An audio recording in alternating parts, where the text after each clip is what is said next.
kami dari kelompok 8 perilaku konsumen akan mempresentasikan hasil kerja kami tentang consumer decision process, problem recognition, and information search. Next. Nah, selanjutnya sebelum kami lanjut ke materi, izinkan kami memperkenalkan diri. Nama saya Syakirana Naura Islinta Setia dengan NIM 2241081. Saya Nisa Yumna dengan NIM 2241011. Saya Dona Sofia Sir dengan NIM 2241023. Dan saya Mazayun Natali dengan NIM 2022157. Next.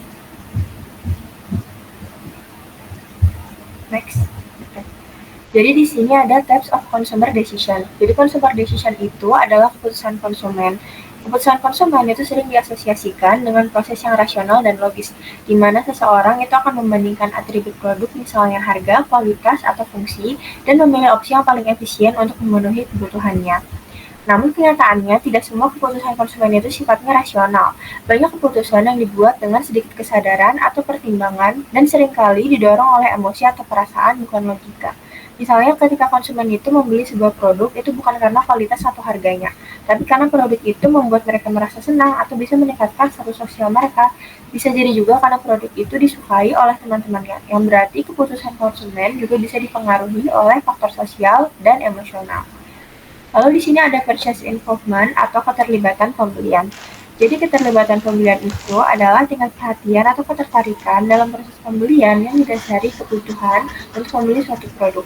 Keterlibatan ini sifatnya sementara dan bergantung pada interaksi antar individu, produk, dan karakteristik situasional. Purchase involvement berbeda dengan product involvement. Konsumen itu bisa sangat terlibat dengan produk dan punya purchase involvement yang rendah. Misalnya ketika konsumen itu sangat suka dengan merek kopi A, tetapi dia tidak berpikir panjang saat membeli karena dia sudah tahu dia ingin membeli merek kopi A. Jadi produk itu bisa penting bagi konsumen, tetapi keputusan pembeliannya itu bisa jadi tetap sederhana. Atau seorang konsumen itu mungkin punya tingkat keterlibatan yang cukup rendah dengan satu produk, misalnya terhadap alat tulis atau terhadap spare part mobil, tetapi punya tingkat keterlibatan pembelian yang tinggi karena misalnya ia ingin memberi contoh bagi anaknya atau ingin membuat kagum teman yang ikut berbelanja atau bisa jadi untuk menghemat uang. Next.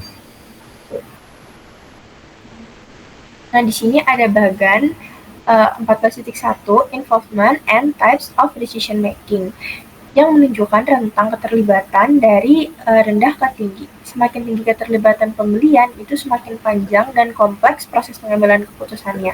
Semakin rendah keterlibatan pembelian, itu berarti semakin cepat prosesnya. Di sini dibagi ke dalam 3 bagian, yaitu nominal decision, limited decision, dan extended decision. Di sini terdiri dari beberapa elemen, yaitu problem recognition, information search, alternative evaluation, purchase, dan post-purchase yang akan dijelaskan lebih lanjut di dalam slide selanjutnya. Next. Nah, di sini ada nominal decision making, yaitu ketika ada keterlibatan yang sangat rendah dengan pembelian. Putusan nominal yang sepenuhnya bahkan tidak termasuk pertimbangan tidak membeli. Misalnya ketika konsumen itu menyadari bahwa pasta giginya itu habis dan memutuskan untuk membelinya lagi saat belanja. Konsumen itu bahkan biasanya tidak mempertimbangkan untuk membeli merek lain.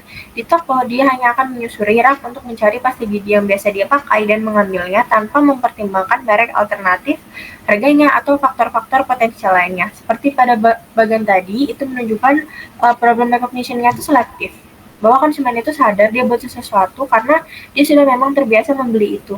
Information search-nya juga terbatas, biasanya hanya dari ingatan, dan tidak ada alternative evaluation, melainkan langsung ke purchase. Dan di dalam post-purchase itu biasanya tidak ada rasa ragu-ragu atau evaluasi yang mendalam.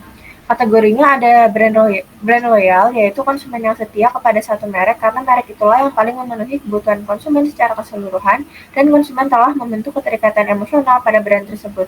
Bisa juga lewat repeat purchase, yaitu karena konsumen hanya membeli produk secara berulang, tapi tidak berkomitmen terhadap produk tersebut karena konsumen tidak menilai produk itu terlalu penting kategorinya. Misalnya, saus tomat. Jadi ketika konsumen itu Misalnya konsumen itu percaya bahwa semua saus tomat itu rasanya kurang lebih sama. Jadi setelah konsumen itu mencoba satu merek saus tomat dan rasa puas, dia tuh membeli satu merek saus tomat tersebut tanpa mempertimbangkan merek lain. Dengan demikian konsumen itu adalah pembeli ulang dari saus tomat merek tersebut, tapi konsumen itu tidak berkomitmen pada merek itu karena bisa jadi ketika merek lain diskon atau misalnya dia menemukan saus tomat lain yang lebih enak, dia akan beralih ke saus tomat yang lain. Next. Kemudian di sini ada limited decision making, yaitu pengambilan keputusan terbatas yang melibatkan sedikit pencarian informasi, beberapa alternatif, aturan sederhana dalam memilih, dan sedikit evaluasi setelah pembelian. Keputusan terbatas ini juga bisa muncul karena faktor emosional atau situasional, misalnya karena bosan dengan merek lama dan ingin mencoba yang baru, atau misalnya memilih yang berbeda hanya karena teman itu memesan yang lain. Biasanya keputusan seperti ini dilakukan dengan pencarian informasi yang terbatas dan evaluasi sederhana terhadap beberapa alternatif. Setelah membeli, konsumen jarang mengevaluasi lagi kecuali ada masalah dengan produk itu. Seperti yang terdapat pada bagan, yaitu problem recognition-nya tuh umum, konsumen itu tahu dia butuh sesuatu, misalnya dia butuh sepatu. Kemudian dia melakukan information search, misalnya lewat tanya teman atau cek di toko online secara internal dan limited eksternal. Kemudian alternatif evaluation-nya itu ada beberapa pilihan, tapi hanya menggunakan aturan sederhana, misalnya lewat harga atau warna. Kemudian di purchase dia hanya memilih yang paling cocok, dan di post purchase evaluasinya sedikit, dan biasanya konsumen itu tidak menyesal. Di sini ada extended decision making yang berada dalam rentang high involvement, yaitu dalam pengambilan keputusan diperluas, konsumen melakukan pencarian informasi yang mendalam baik internal maupun eksternal, lalu mengevaluasi berbagai alternatif secara kompleks sebelum membeli. Seperti pada bagan, problem recognition-nya itu umum, misalnya ketika konsumen itu ingin membeli laptop baru, information search-nya itu internal dan eksternal, yaitu baik dari dalam lewat pengetahuan sendiri atau dari luar, yaitu lewat review atau rekomendasi. Kemudian di dalam alternative evaluation itu banyak atribut yang diperbandingkan, misalnya harga, spesifikasi, dan fitur. Keputusannya kompleks dan terdapat alternatif yang banyak dalam pembelian ini. Kemudian purchase itu baru dilakukan setelah konsumen itu menimbang banyak faktor, dan di dalam post purchase biasanya konsumen itu juga cenderung melakukan evaluasi mendalam dan bahkan bisa meragukan keputusannya. Next. Oke, selanjutnya kita masuk ke bagian non-marketing factor affecting problem recognition. Nah, jadi di sini tuh dia ngejelasin kalau misalnya non pemasaran itu juga bisa mempengaruhi tentang pengenalan masalah. Jadi di sini tuh bagi jadi ada dua, ada actual stage-nya sama desired stage-nya. Nah, di sini actual stage-nya itu adalah keadaan yang mereka rasakan sekarang atau konsumen rasakan sekarang. Sedangkan desired stage-nya itu keadaan yang diinginkan oleh konsumennya. Nah, jadi di sini itu bisa terjadi actual stage-nya itu misal actual stage-nya itu nggak sesuai sama yang diinginkan oleh konsumennya. Jadi itu kan menimbulkan masalah. Jadi konsumen akan mencari bagaimana solusinya untuk penanganan produk tersebut. Nah, biasanya faktor-faktor permasalahannya ini bisa terjadi dari emosi, terus abis itu status sosialnya, situasi, pengaruh, terus pengaruh teman, terus kondisi keuangan konsumen atau sampai kebiasaan pribadi dari konsumen tersebut. Nah, misalnya nih produk mereka di bagian design stage itu udah bagus nih atau mungkin produknya udah lebih baik. Jadi mereka tuh nggak perlu yang namanya harus mencari produk yang lebih baik lagi. Jadi intinya dari tabel ini itu adalah konsumen itu dia akan cari masalah sesuai dengan keadaan yang diinginkan dan mereka akan dan yang dirasakan berbeda. Jadi kalau misalnya keadaan produknya dia sekarang itu udah dirasanya tidak relevan lagi, itu dia akan mencari produk yang lebih baik lagi. Next. Nah, selanjutnya itu marketing strategi dan problem recognition.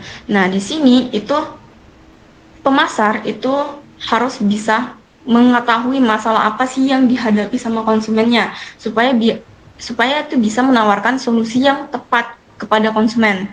Nah, di sini tuh ada 4 poinnya. Yang pertama itu ada memahami masalah konsumennya supaya produknya itu bisa menjadi solusi yang sesuai sama yang diinginkan sama konsumen. Terus habis itu yang kedua ada mengembangkan bauran pemasaran. Jadi mulai dari produknya, dari harganya, dari tempat dan promosi itu dibaurkan semua agar bisa memecahkan masalah tersebut. Masalah-masalah yang terjadi pada lingkungan konsumennya atau lingkungan masyarakat ya. Terus habis itu yang ketiga itu mengembangkan kesadaran masyarakat, mengembangkan kesadaran masalah. Jadi membangkitkan kesadaran masalah itu bisa lewat iklan-iklan. Jadi dia ngebuat konsumen itu sadar kalau misalnya mereka ini sebenarnya butuh loh produk tersebut. Terus yang keempat itu ada menekankan pengenalan masalah. Nah, di poin keempat ini sebenarnya itu bisa menurunkan citra produk mereka. Nah, ini ada contoh yang di sampingnya ini ada gambar. Ini tuh tentang vaksin HPV. Jadi di sini tuh HPV itu dia tuh bisa menyebabkan kanker serviks atau penyakit lainnya kepada perempuan, tapi bisa juga kepada laki-laki. Nah, virus ini tuh umumnya bisa menular tanpa disadari. Jadi biasanya virus HPV ini dia tuh nularin ke anak-anak muda kayak sekitaran usia 5 sampai 12 tahun. Nah, jadi di sini itu ada kalimatnya nih. Did you know mom and dad? Will you say? Itu maksudnya tuh kayak bagaimana si iklan ini tuh dia tuh menyentuh perasaan orang tua. Kalau misalnya anaknya bisa terkena virus seperti itu, bagaimana mereka bisa bertanggung jawab untuk melindungi anak-anaknya. Jadi di sini tuh kayak dia tuh iklannya nyuruh untuk orang-orang tua itu melakukan vaksinasi kepada anaknya agar tidak terjadilah penyakit serius HPV ini. Itu. Next. Nah, selanjutnya kita masuk ke discovering consumer problems. Nah, di sini itu companies need to understand problem consumer fast so they can create product then truly need. Nah, di sini tuh dijelaskan kalau misalnya perusahaan tuh harus mengetahui dulu masalah apa nih yang terjadi sama konsumen kita. Nah, maka kita akan membuat produk-produk yang sesuai sama yang dibutuhkan sama konsumen kita. Nah, di sini ada tiga cara pendekatannya. Atau ada aktivitas analisis, ada produk analisis, dan konsumen problem using social media atau menganalisis lewat sosial media. Nah, untuk di aktivitas analisis ini kita meneliti kegiatan si konsumen kita. Misal nih, kita targetin pasar kita, konsumen kita misal ibu-ibu atau semisal orang-orang yang memang suka kayak berenang gitu atau yang lainnya. Nah, misal kita targetin ke ibu-ibu nih, kan ibu-ibu suka masak nih, kan kita analisis tuh kalau misalnya masak, apa aja sih yang diperlukan sama ibu-ibu. Oh, mungkin kendalanya untuk masak nih pancinya nih misal kalau goreng ikan nih lengket, jadi kita ngebuat produk misal panci anti lengket. Jadi kita tuh kayak ngebuat apa sih masalah-masalah yang terjadi sama konsumen kita, itu kita perbaiki atau kita buatlah sebuah produk kita. Terus habis itu yang kedua ada produk analisis. Nah, setelah kita analisis nih apa saja sih yang aktivitas-aktivitas yang dilakukan sehari-hari sama konsumen kita atau target pasar kita, itu kita analisis produk kita. Apakah produk kita ini udah digunakan sebaik mungkin sama konsumen. Terus kita juga dari ini kita harus menganalisis apa aja sih kekurangan atau kendalanya yang dirasakan sama konsumen kita. Jadi tadi itu kan kayak misal goreng ikan nih lengket nih, kita ngebuat produk kita tuh kayak panci wajan anti lengket seperti itu.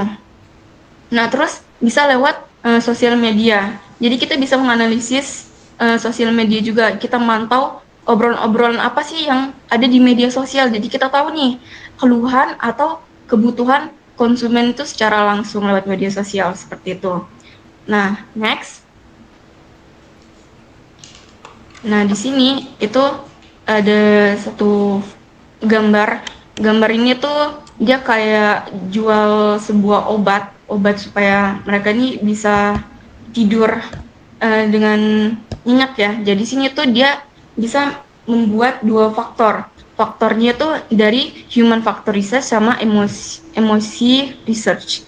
Nah, jadi di sini tuh dari segi human factor research dia tuh perusahaan bisa memahami masalah-masalah secara fisik atau masalah-masalah perilaku yang biasanya terjadi sama konsumen kita. Jadi di sini tuh kan dia menawarin produk mereka tentang obat natural melanin. Jadi obat kayak obat tidur seperti itu ya.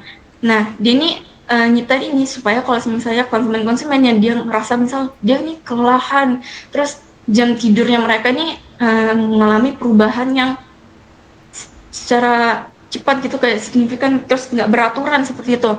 Nah, ini dia ngebuat produk ini supaya konsumen kita tuh sadar gitu. Nah, kalau misalnya terjadi nih masalah sama jam tidur kalian, jadi untuk menangani masalah jam tidur kalian, kita buat ini produk seperti ini. Nah, itu membuat dari segi faktor emosi juga. Jadi dari munculnya iklan ini itu menyadarkan para konsumen kita bahwa emosi kelelahan, stres itu harus ditangani dengan cepat. Jadi supaya nggak berlanjut-lanjut, nanti bakal terjadi hal-hal yang tidak diinginkan kayak sakit berlanjut seperti itu.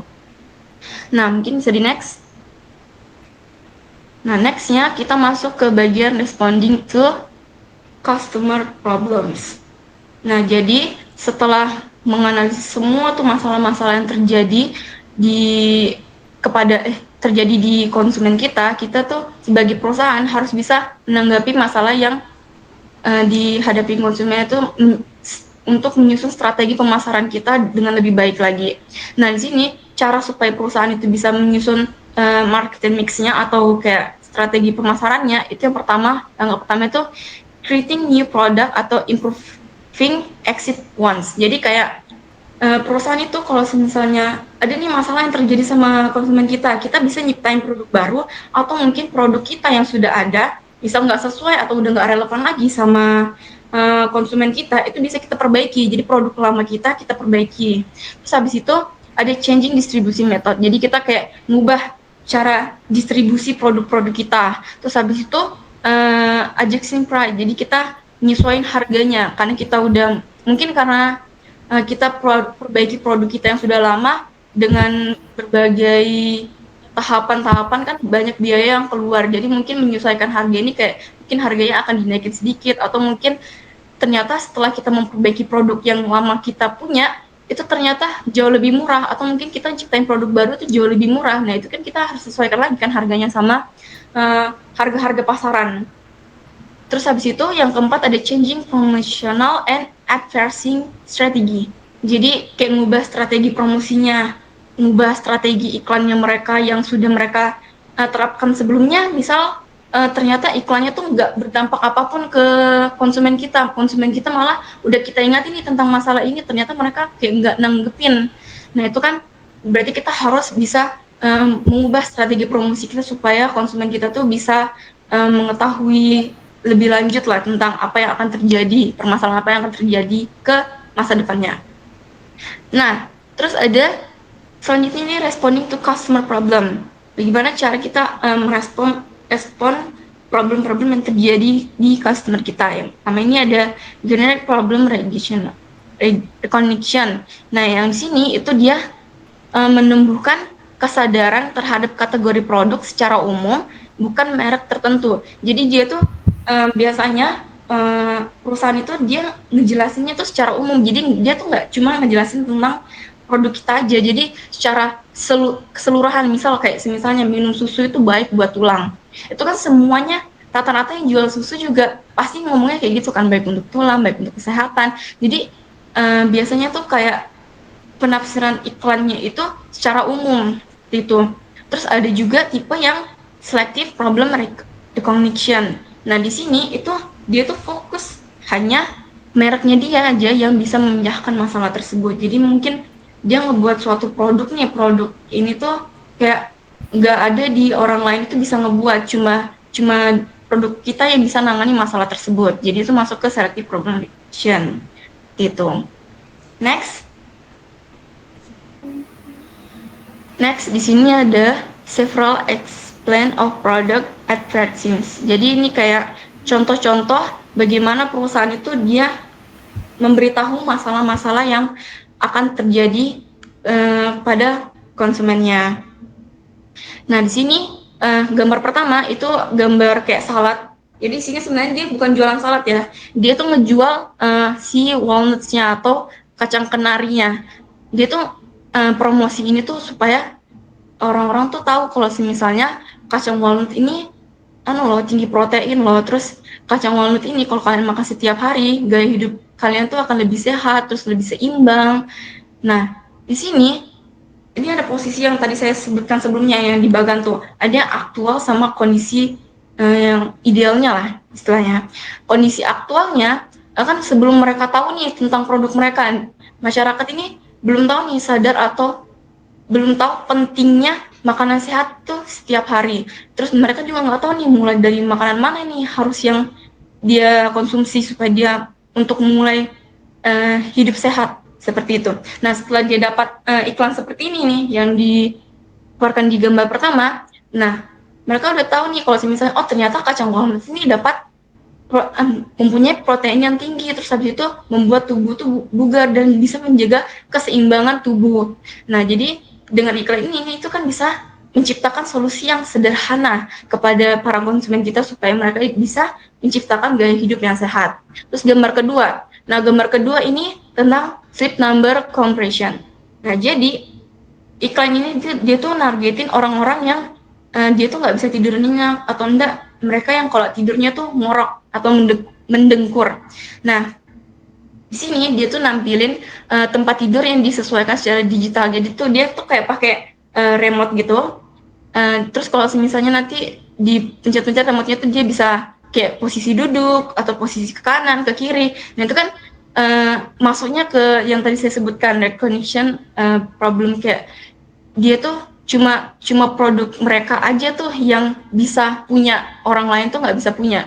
Karena di sini kan kondisi awalnya mungkin karena faktor tempat tidurnya yang biasa-biasa aja, jadi orang-orang mempunyai gangguan tidur atau tidak nyamanan saat tidur karena di kasurnya yang sudah tergolong biasa aja lah, standar, kasur standar gitu kan. Nah tapi setelah adanya iklan ini itu membuat para konsumen itu merasa oh iya ya ini ternyata kasurnya bagus banget loh. Terus habis itu kayaknya kalau tidur di kasur ini tuh nyenyak, terus habis itu meningkatkan energi, jadi kayak punya perspektif kayak positif gitu nah terhadap produk tersebut. Nah yang gambar ketiga ini ada Pionol dibuat sama Johnson & Johnson. Nah dari iklan ini tuh dia gambarin tentang anak kecil yang sebelumnya di sebelah kanan dia ini kayaknya tampak sakit, terus habis itu di sebelah kirinya dia main-main salju nih. Jadi apa sih dari iklan ini yang ingin disampaikan? Nah dari iklan ini dia tuh menyampaikan pesannya. Di sini kan tulisannya so your kid can be kind again. Jadi situ si Theonol ini dia tuh ngebantu anak-anak itu bisa pulih dari sakitnya supaya dia bisa kembali menikmati masa kecilnya. Jadi kondisi awalnya misalnya anak-anak ini pada sakit, terus banyak orang tua tuh yang merasa khawatir sama keadaan anaknya. Nah setelah adanya iklan tentang permasalahan hal ini, jadi orang tua itu lebih bisa berfokus gitu kepada anaknya, bisa membuat bagaimana caranya supaya anak saya ini kembali ceria, kembali sehat.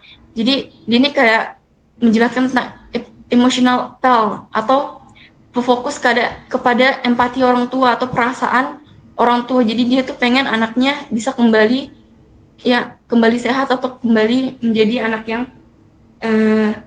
bugar gitu. Next. Nah yang selanjutnya ini kita masuk ke ethics dan time to bringing up problem recognition in consumer. Jadi kapan sih waktu yang tepat kita ngebuat customer kita ini tahu akan ada masalah yang terjadi di lingkungan tersebut. Nah yang pertama ini sebenarnya ada dua tipe ya teman-teman. Di sini ada timing of problem recognition sama surprising problem recognition. Nah, kalau di timing problem recognition sendiri, di sini tuh perusahaan tuh dia tuh harus bisa memilih waktu yang tepat supaya memunculkan kesadaran masalah-masalah yang terjadi sama customernya. Jadi dia tuh harus ngingatin masalah itu sebelum masalah itu terjadi, seperti itu. Jadi contohnya kalau misalnya di sini kan saya tulis beberapa contoh, kayak misal dia ini butuh rantai ban saat sudah terjebak salju. Jadi perusahaan itu harus ngebuat iklan yang dimana mereka tuh ngebuat kayak antisipasi kayak kalian tuh harus beli ini loh sebelum itu bakal terjadi. Kalian tuh harus menyiapkan terlebih dahulu supaya nanti hal-hal yang akan terjadi ke depannya kalian nggak akan kesusahan seperti itu. Jadi kalau timing of problem recognition ini kayak perusahaan tuh dia menjelaskan permasalahannya dulu sebelum akan terjadi masalah gitu. Nah, tapi ada juga tipe perusahaan yang dia tuh justru nggak pengen masalahnya tuh ditahu sama orang-orang. Contohnya yang di surprising problem recognition. Dia ini kayak hindari kesadaran masalahnya. Contohnya kayak misal iklan-iklan produk rokok. Jadi kalau misalnya perusahaan-perusahaan rokok, sebenarnya mereka memang nunjukin sudah ya di bungkus rokoknya itu kayak misalnya ada peringatan kalau misalnya kalian merokok nih kalian bakal kena penyakit ini terus kayak gambarnya kan gambar-gambar kayak serem banget kan. Nah tapi di iklan-iklannya rokok itu nggak ada ngejelasin masalah tentang itu. Mereka tuh malah ngejelasin kayak sebenarnya rokok nih ngebantu kalian untuk mengurangi stres. Karena kan kebanyakan orang-orang yang merokok kan mereka mungkin karena depresi atau karena stres berlebih seperti itulah ya. Nah, sebenarnya untuk iklan-iklan seperti ini itu kan sebenarnya kayak menyesatkan ya. Tapi nggak semuanya sebenarnya menyesatkan. Jadi kalau misalnya iklan rokok ini kan dia nyesuaiin juga sama keseimbangan yang dibutuhkan sama konsumen mereka. Nah, mungkin kalau dari segi kesehatan mungkin itu kurang baik. Tapi kan kalau dari segi mental kayak misalnya dia depresi apa segala macam itu kan kalau dia merokok kan dia bisa mengurangi stres tersebut. Nah, jadi untuk perusahaan-perusahaan yang dia memainkan etika-etika seperti ini tuh mereka tuh harus bisa menjaga keseimbangannya mereka antara strategi pemasaran mereka sama tanggung jawab sosial mereka seperti itu untuk penjelasan tentang problem recognition. Nah mungkin selanjutnya bisa dijelaskan. Next ya Kak, lagi. Oke, baik. Selanjutnya masuk ke sifat pencari informasi dan jenis informasi yang dicari. Nah, sifat pencari informasi ini adalah cara atau tingkat usaha konsumen dalam mencari informasi sebelum mengambil keputusan untuk membeli suatu produk. Nah, di sini ada sifatnya. Yang pertama itu setelah keputusan muncul, konsumen mulai mencari informasi atau tentang solusi. Jadi, ketika kebutuhan konsumen muncul, maka seorang konsumen itu bakal membeli produk. Tapi sebelum dia beli produk, dia akan mencari tahu tentang informasi produk tersebut. Misalnya nih kayak mau beli laptop. Itu kan misalnya kita punya laptop yang udah lama, terus laptopnya ini lemot atau enggak baterai cepat habis. Nah, dari permasalahan yang muncul itu pasti kita akan mencari solusi dengan membeli laptop baru. Nah, di sini nanti sebelum membeli laptop itu pasti kita akan mencari informasi-informasi dari produk atau informasi tentang produk yang akan kita beli. Terus selanjutnya itu ada internal share. Nah, internal share ini setelah kita merasa butuh, maka kita akan mulai mencari informasinya. Artinya kita mencari informasi dari dalam diri kita sendiri. Jadi ini internal itu adalah informasi yang kita cari sendiri. Contohnya kayak kita ingat nih laptop apa yang dulu atau yang pernah kita pakai, atau laptop apa yang mau kita beli, terus kita akan mencari informasi tentang laptop tersebut. Nah, habis itu ada external share. External share ini adalah informasi yang kita dapat dari orang lain, seperti dari teman, keluarga, ataupun dari sosial media. Habis itu internal share memberi batasan awal. Nah, ini tuh adalah hasil dari internal share biasanya. Ini tuh memberikan batasan bagi konsumen. Misalnya kita jadi tahu nih kisaran harga yang sanggup kita bayar, fitur yang wajib ada di laptop itu atau merek yang sudah kita percaya untuk beli. Nah, batasan ini membuat pencarian eksternal tuh jadi fokus dan efisiensi. Baru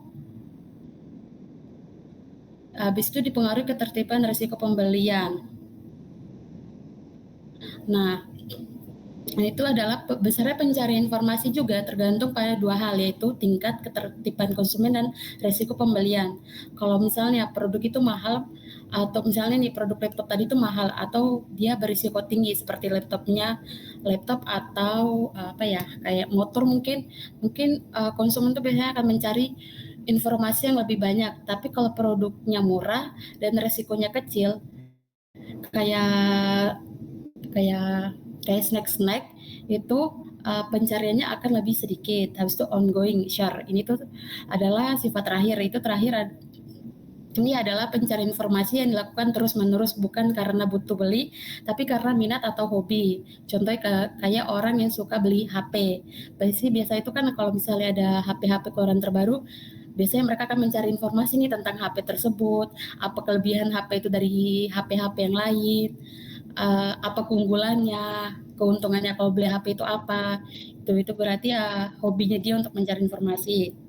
Habis itu ada jenis kriteria evaluatif yang tepat untuk solusi suatu masalah. Nah, setelah kita punya informasi, langkah berikutnya adalah menentukan kriterianya. Maksudnya itu kita harus tahu dulu apa saja hal penting yang akan kita jadikan dasar penilaiannya. Misalnya nih, kalau kita mau beli laptop tadi, itu kriterianya bisa harganya, terus daya tahan baterainya, atau kecepatan laptopnya seperti apa, atau biasanya kan ada laptop yang berat atau laptop yang ringan. Biasanya ada juga ada orang yang nggak suka bawa laptop yang berat, maunya itu laptop yang ringan aja. Nah dengan demikian itu, dengan mencari nilai ini, memberikan solusi atau produk mana yang bisa paling sesuai dengan kebutuhan kita. Habis itu adanya berbagai alternatif solusi. Nah, setelah tahu kriterianya apa, kita biasanya akan melihat berbagai macam alternatif solusi. Jadi, bukan cuma fokus ke satu pilihan, tapi membandingkan beberapa opsi sekaligus. Misalnya tadi kan kita mau beli laptop, jadi kita nggak bakal fokus ke satu laptop aja. Bisa kita bandingkan misalnya ke laptop A, B, dan C. Mana sih yang punya kelebihan lebih bagus? Kita bandingkan dulu nih ketiga laptop ini, apa kelebihan dari masing-masing laptop tersebut, apa kekurangannya dari masing-masing. Nah, dari situ kita bisa lihat nih mana yang paling mendekati kebutuhan dan anggaran atau budget yang kita punya. Lalu yang terakhir ada tingkat kinerja atau karakteristik setiap solusi alternatif pada setiap evaluatif kriteria. Nah, setelah kita punya beberapa alternatif, langkah selanjutnya itu adalah menilai seberapa baik kinerja masing-masing alternatif berdasarkan kriteria kita tadi.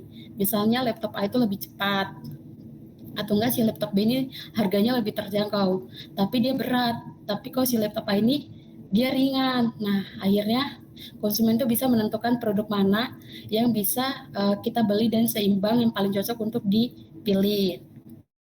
Terus ada faktor. Nah, di sini tuh ada karakteristik konsumen. Faktor karakteristik konsumen itu maksudnya itu adalah setiap orang punya perbedaan dalam mencari informasi. Misalnya, ada orang yang punya pengetahuan luas atau pengalaman sebelumnya biasanya itu lebih cepat mengambil keputusan untuk membeli suatu produk.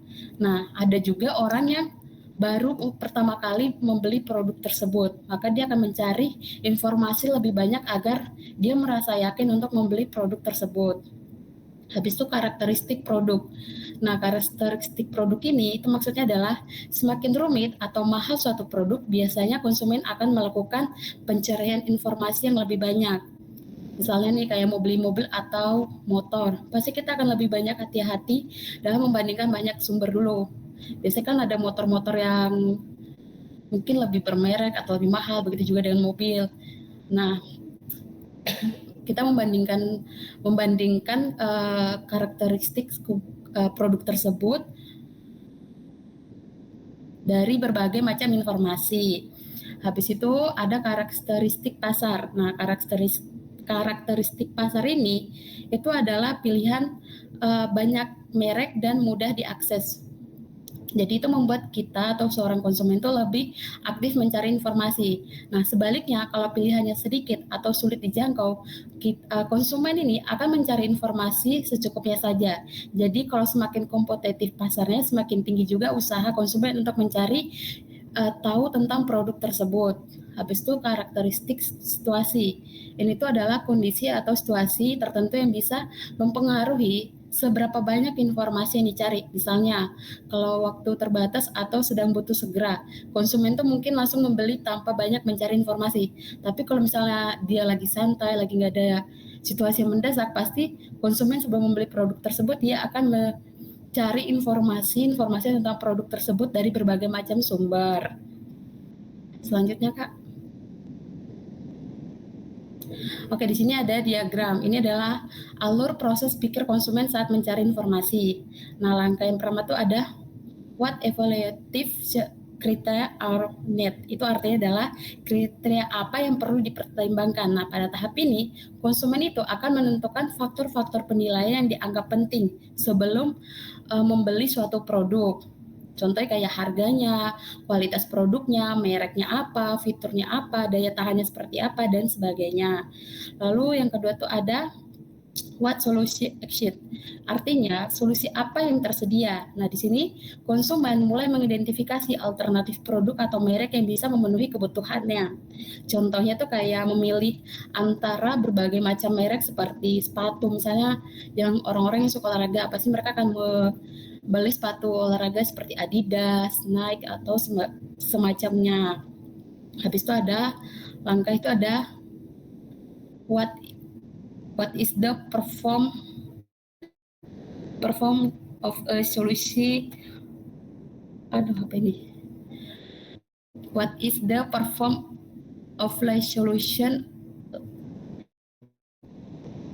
and evaluative criterion. Artinya, bagaimana kinerja setiap alternatif berdasarkan kriteria yang sudah ditentukan. Konsumen membandingkan setiap pilihan berdasarkan kriteria tadi. Kan tadi dia sudah menentukan nih kriteria produknya. Dari sini dia tuh membandingkan. Misalnya tadi sepatu tadi, misalnya dia mau beli sepatu Nike atau Adidas gitu. Nah, misalnya yang Adidas ini mungkin lebih ringan atau lebih bagus, lebih pokoknya tidak gampang rusak. Beda sama si Nike ini yang lebih sudah mahal, terus produknya jelek, terus gampang rusak gitu. Habis itu yang tahap keempat itu ada education be mode. Itu artinya apakah sudah bisa dibuat keputusan. Jadi di tahap ini tuh konsumen menilai apakah informasi yang dimiliki sudah cukup untuk membuat suatu keputusan pembelian atau belum. Kalau dia sudah cukup, maka dia akan pilih yes. Itu maksudnya adalah proses pencarian informasi akan berhenti dan konsumen akan membeli produk tersebut. Jika tidak, maka proses pencarian informasi berlanjut.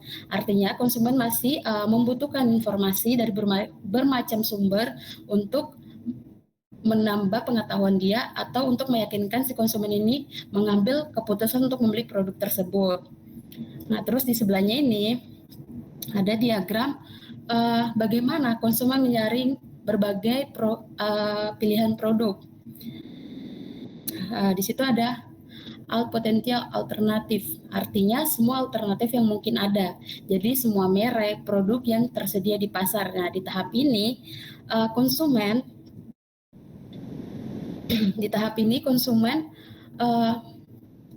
punya banyak sekali pilihan, tapi belum tentu tahu semuanya. Nah, di tahap ini terbagi menjadi dua, ada awareness set dan unawareness set. Kalau unawareness set ini adalah alternatif yang dikenal atau disadari konsumen. Tapi kalau yang unawareness set ini adalah alternatif yang tidak diketahui konsumen. Nah, kalau yang awareness setnya ini terbagi menjadi 3. Itu ada AVOC set, artinya adalah alternatif yang benar-benar dipertimbangkan untuk dibeli. Maka sebelum konsumen membeli produk, dia pasti sudah mempertimbangkan betul-betul untuk membeli produk tersebut. Habis itu ada inert set, itu adalah alternatif yang tidak terlalu menarik, tapi masih bisa jadi cadangan. Jadi dia ini tidak menarik konsumen untuk membeli, tapi ketika konsumen mau produk utamanya tadi nggak ada, maka dia bisa menjadi cadangan untuk membeli suatu produk.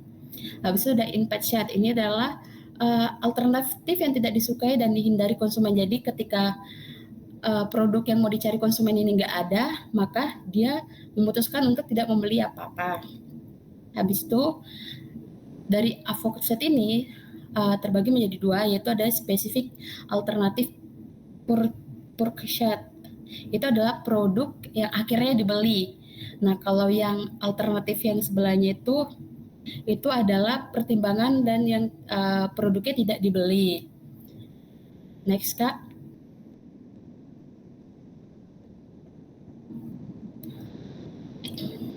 Oke, selanjutnya ada source of informasi.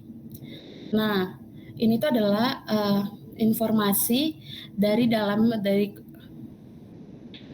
ini adalah sumber informasi yang digunakan oleh konsumen saat mencari tahu tentang suatu produk atau jasa. Jadi sebelum dia membeli atau menggunakan suatu jasa, maka mereka akan mencari informasi-informasi dulu.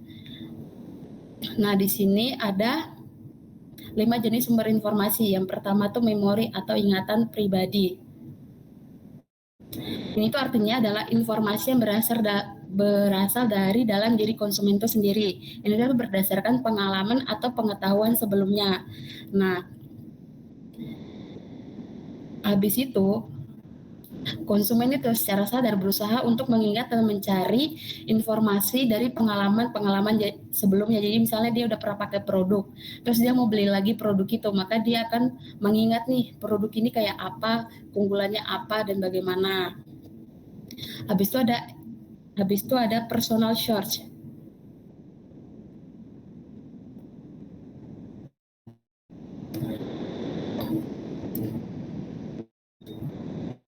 Personal search ini adalah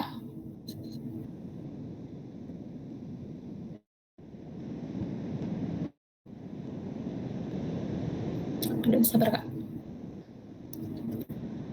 Ini adalah sumber pribadi. Jadi seperti tadi, jadi sebelum kita membeli produk, seperti tadi saya pernah bilang, kalau ini tuh informasi produk yang kita gunakan atau kita nilai dari pengalaman pribadi kita sendiri.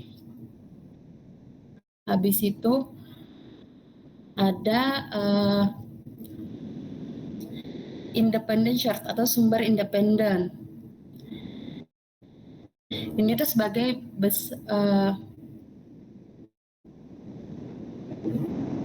jadi ini tuh source independen itu adalah gimana kita tuh mencari informasi. Bisa marketing source ini adalah informasinya itu berasal dari si marketingnya langsung. Lalu ada experience source, itu adalah sumber pengalamannya langsung. Jadi kita ketemu langsung dengan ini produknya. Habis itu ada sumber ini, jadi kita bisa mendapatkan informasi itu dari offline, online, dan mobile. Kalau offline itu bisa dari brosur, iklan TV, teman langsung, teman atau keluarga atau kerabat terdekat. Habis itu ada atau dari majalah cetak. Habis itu ada online. Ini tuh ada website, forum, bisa dari website, bisa dari forum atau media sosial. Habis itu kalau mobile ini bisa dari aplikasi yang di HP atau chat promosi atau review dari marketplace-nya. Next, Kak.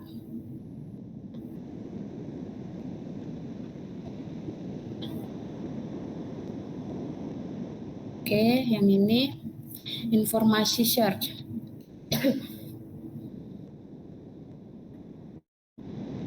Informasi search ini adalah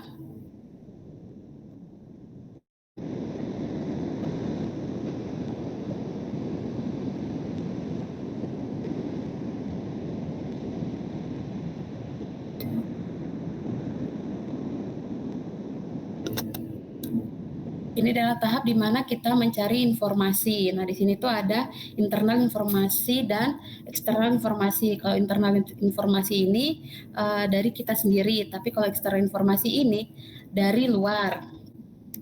Nah, kalau internal informasi ini terbagi menjadi dua lagi, yaitu ada actively acquired dan passive acquired. Nah, actively acquired ini artinya diperoleh secara aktif, sedangkan kalau pasif ini diperoleh secara tidak aktif. Nah, kalau yang kontekstualnya ini terbagi menjadi dua lagi, yaitu ada past search dan personal experience. Nah, kalau past search ini pencarian informasi itu yang pernah dilakukan sebelumnya. Misalnya nih, kayak kita mau mencari merek sepatu atau harga sepatu tertentu. Tapi kalau yang personal ini dia pengalaman pribadi saat menggunakan produk. Misalnya kita mengingat pernah membeli suatu sepatu ataupun HP. Habis itu kalau yang pasif ini tuh konsumen tidak sengaja memperoleh informasi biasanya melalui pengalaman sehari-hari tanpa niat mencari tahu, bisa melalui iklan TV atau bermacam. Nah, di sini ada low information learning. Nah, ini tuh maksudnya mendapatkan pembelajaran tanpa dia sadari, seperti melalui iklan TV. Saat kita nonton TV terus kita ada iklannya, nah itu kita mendapatkan informasi tentang produk tanpa kita sadari. Habis itu kalau yang eksternal informasi itu artinya adalah informasi yang berasal dari luar.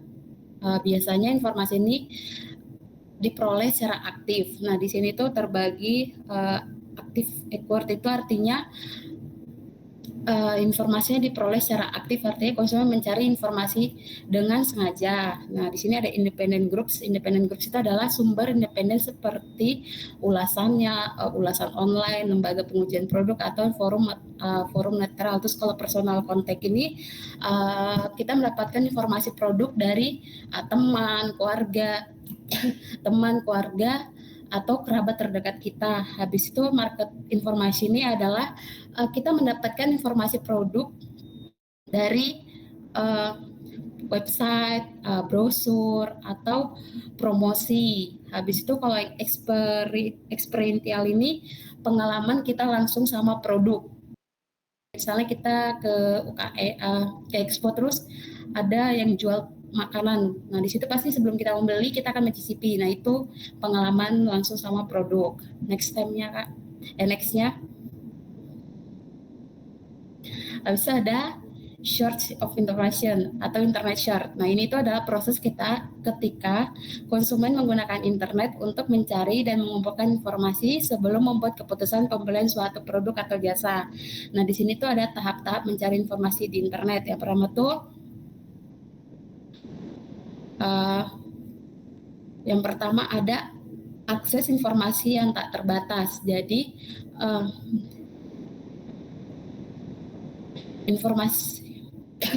akses informasi yang secara tak terbatas. Jadi kita mencari informasi itu tanpa ada batasnya. Habis itu internet sebagai sumber utama informasi. Jadi biasanya pasti kita akan mencari informasi suatu produk pasti kita melalui internet.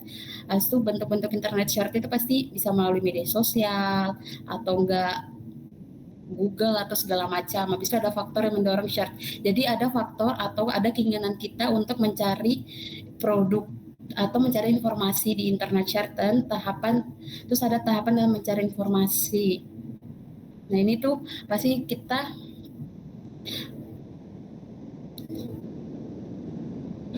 tahapan mencari informasi itu adalah sebelum kita mencari informasi pasti kita bakal cari tahu dulu produk yang mau kita beli apa, terus kenapa kita mau beli produk tersebut. Nah, terus selanjutnya itu ada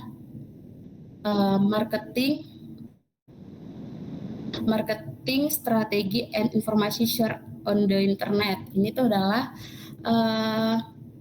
strategi perusahaan dalam memasarkan produk dan mengolah cara konsumen mencari, menemukan dan menerima informasi melalui internet. Nah, di sini tuh yang pertama ada peran internet dalam pemasaran. Jadi dia tuh bukan hanya tempat perjualan tapi juga sumber utama bagi konsumen untuk mencari informasi sebelum beli. Jadi peran internet itu bukan cuma hanya tempat untuk menjual produk secara online, tetapi juga menjadi tempat si konsumen ini untuk mencari informasi tentang produk tersebut sebelum dia beli. Nah, terus di sini yang kedua ada 3 tahapan strategi utama bagi pemasar. Yang pertama itu mendorong informasi ke konsumen atau push strategi. Jadi perusahaan itu aktif mengirim informasi kepada konsumen misalnya lewat iklan digital atau lewat email atau lewat media sosial. Habis itu menarik konsumen ke sumber informasi perusahaan atau pull strategi. Nah, ini tuh perusahaan mengarahkan konsumen agar datang sendiri ke website atau platform perusahaan.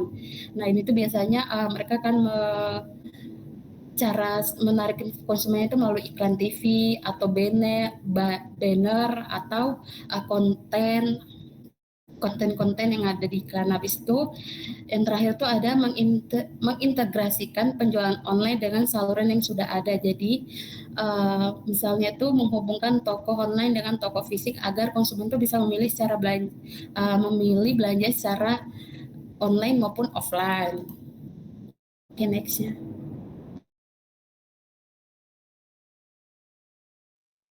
Oke, selanjutnya adalah mobile search dan mobile marketing.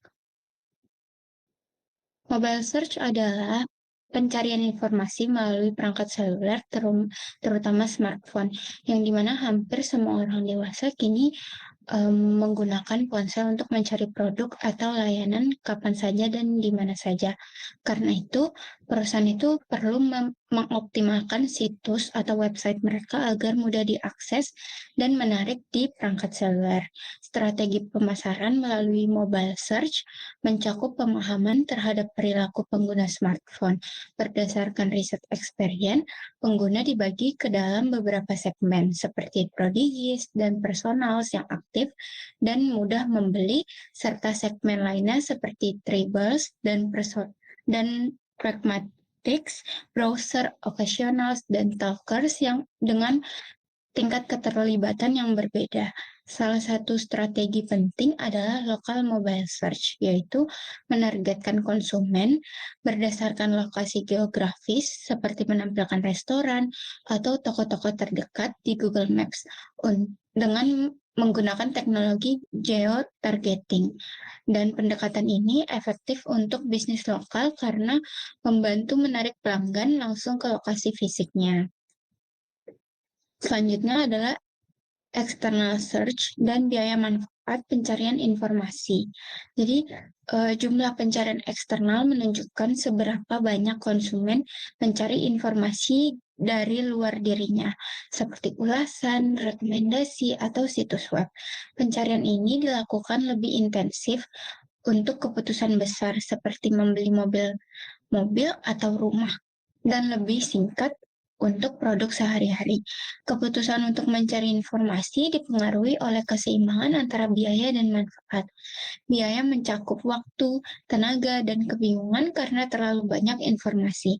Faktor-faktor yang mempengaruhinya adalah yang pertama ada market karakteristik, yang dimana pasar yang memiliki banyak pesaing dan variasi harga mendorong konsumen untuk mencari lebih banyak informasi agar mendapatkan penawaran terbaik.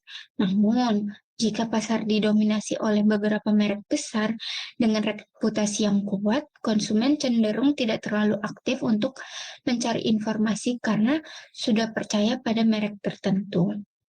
Yang kedua ada produk karakteristik, yang dimana produk dengan harga tinggi, kompleksitas tinggi, atau resiko yang besar seperti elektronik dan kendaraan akan mendorong pencarian informasi yang lebih ekstensif.